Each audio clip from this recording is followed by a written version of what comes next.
poker, and of course I have to talk about our own CFP program in specific. Very realistic, you can earn 100K in your first year. You're not going to keep 100K, but everything after that, of course, is going to be yours. You keep 70K to 85K after that. Okay?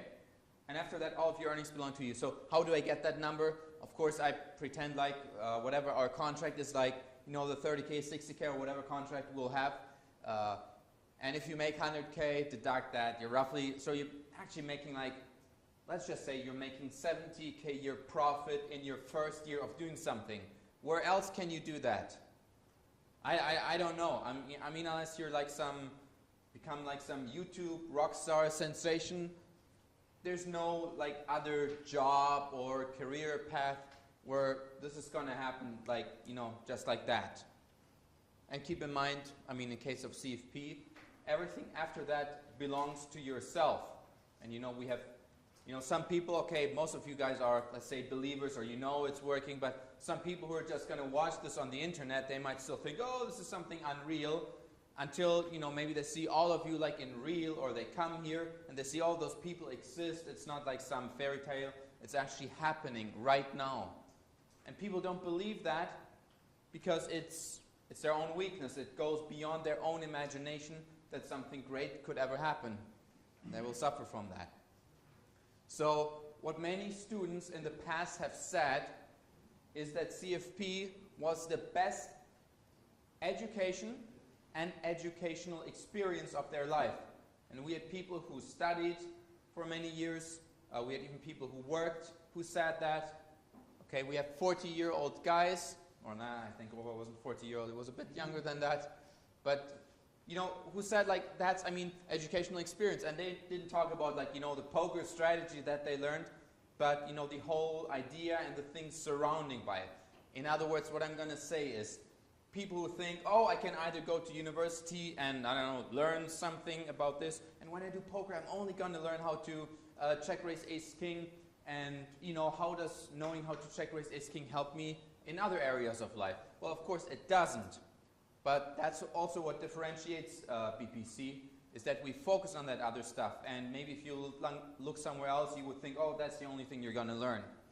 So it's always important to have like that holistic, that all, you know, if you have to look at the whole picture and look like every aspect of education. And that's one of the CFP secrets. So although we teach poker, what BPC really, really teaches is success and success principles. That's why what we're going to do in the future is also, you know, see if where and how it's possible, is to expand in other areas.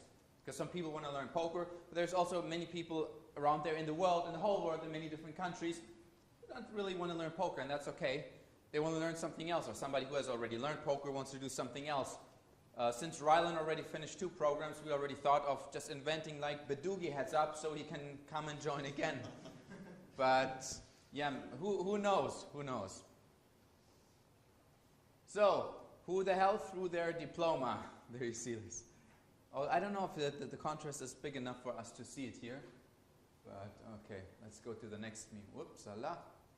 And here's, you know, some of the interviews with some of you guys here. Real life stories from people who are like in the program. You can, I mean, you probably know anyways where you find them.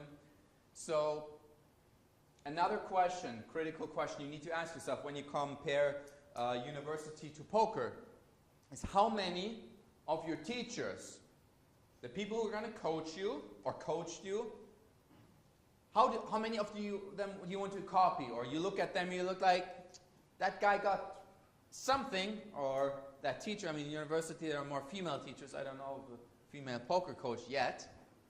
But, you know, how more do you want to be like them? You know, not like copy them 100% and become a stupid clone, but more like, is there anything you like about them? And the embarrassing thing is, I mean, people accept it as something normal that they don't like their teachers. I mean, it's in school, it's a cool thing to hate teachers, right? Or I don't know if it's a cool thing or it's a normal thing. Nobody likes their teachers. Isn't that sick? If you think about it, like how idiotic this whole thing is. That you go to some place You don't like the people there. You don't even want to become like them. And why the hell do you spend your time to lose money on it so you can later become a taxi driver? No problem with that. I mean, somebody has to do it, and it's an entry job for many successful people, right? But I mean, what's wrong with you? So that's, I mean, however, if you see like, oh, there's some university teacher, guy, girl, whatever, you want to be like, of course, that's a good thing. And then I would also not, talk bad about it. Anyways, 4 years of successful playing poker puts you ahead of everybody else, not only financially, because you could argue maybe financially it's short-term better, but long-term, who knows? But also mentally. Compare that to somebody who's done with university. I mean, all of you guys know the people at your age group where they are. And some of you, just like 1 or 1.5 years ago, were behind them in terms of earnings. And you know where they are right now. And many people have told me in the program, many of you guys here told me in private, yeah, look, they used to be my friends, but I don't know, right now it's just like there's not much that connects us anymore. And that doesn't mean that you're, a bad person or anything, but typically friendships usually evolve around common interests. And if, somebody doesn't advance anymore and doesn't want to evolve further, they get left behind. So it's a very common story we hear from people. Next thing, after you're done with BPC, or I mean, in theory with 4 years of poker, just to compare it better, you know how to learn anything. Because I would say in your life you have never really learned how to do something well. Maybe, here and there a little bit something, but you've never like from start to finish like, okay, I've done this. I mean, whoever finishes the program, that's kind of like a diploma. Actually, it's more. I even thought about, there's like a company called, or not company, but like a foundation called Open Badges, I think from the Mozilla Corporation. And what they basically, everybody can like create their own badge or degree. And I even thought about, should we make like a CFP degree? Because honestly, if you think about it, you quit poker, you do whatever else in life, you can always like wear this badge of honor and like, look guys, here's what I did. Here's the people who did it. This is what I had to do in order to get it.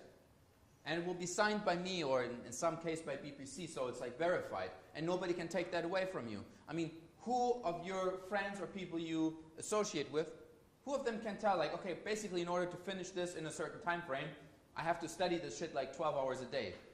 I mean, what the hell could you do better in a job interview?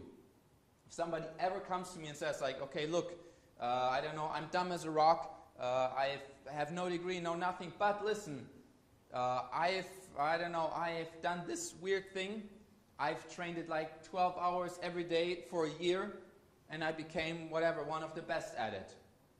Like, you're going to beat everybody else who comes, oh, but I have a paper, and, I don't know, I've been doing some volunteer work for this kindergarten with underprivileged children. You're going to beat all of those suckers right away.